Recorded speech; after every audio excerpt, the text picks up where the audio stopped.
خفګان مې له دې امله نه دی چې دروغ دې راته ویلي، بلکې دې د خفه یم چې نور باور در باندې نه لرم.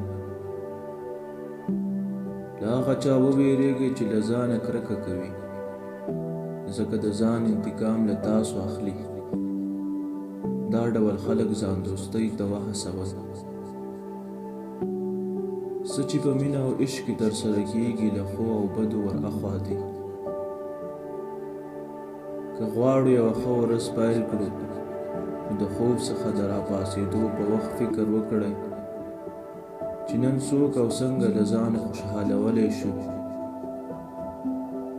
د انسان طبیعت دی چې که عقاید او باورونه یې په زرګونو منطقي دلایلو ور رد کړي، خو د ضرورت پر وخت بیا هماغه باورونه د ورګرځي او حقیقت یې ګڼي.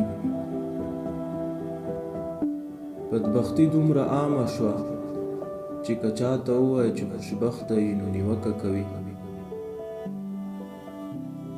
څوک چې موږ سره همدردي کوي په حقیقت کې زموږ په داخلي دردونو او خفګان نه پوهیږي، او دا همدردي صرف زموږ د سپکاوي لپاره کوي او داسې ښکاروي چې زموږ په دردونو آګاه دی. خو حقیقت دا دی چې هیڅوک نه ستا په درد پوهیږي نه زما. قیمت دې لوړ وټاکه چې په لوړه بیه دې خلک واخلي. وړیا مه اوسه، ځکه وړیا شی دلته خلک وړیا له لاسه ورکوي.